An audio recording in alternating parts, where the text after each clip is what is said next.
হাজব্যান্ডের ছুটির দিনে রাতের বেলা পাস্তা বানিয়ে পরিবারের সকলে বেশ জমিয়ে খেলাম।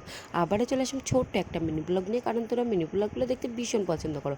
আজকে আমার বরের দোকানটা বন্ধ ছিল, আমাদের ঘুরতে যাওয়ার কথা ছিল, তো যাই হোক কোনো মতে ঘুরতে না গিয়ে ভাবলাম বাড়িতেই পাস্তা বানিয়ে সকলেই মিলেমিশে সেটা সন্ধ্যাবেলায় খেয়ে নেব। এই তো যে কথা সেই কাজ।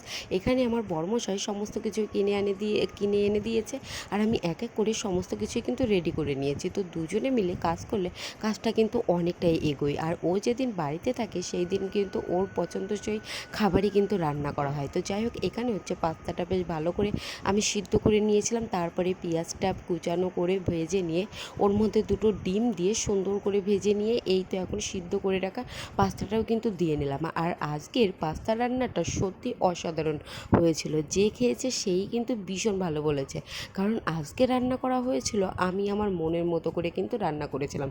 এই তো পাস্তাটা নামানোর আগে এখানে আমি টমেটো সস, তার পাশাপাশি এখানে আমি এই তো ভাজা বাদাম কিন্তু দিয়ে নিলাম। এগুলো দিয়াতে পাস্তাটার কিন্তু টেস্টটা আরও দ্বিগুণ বেড়ে গেছে। পাস্তা রান্না করার সময় কখনো পাস্তা মশলা না দিয়ে ম্যাগি মশলা দিলে সব থেকে কিন্তু বেশি ভালো লাগে খেতে।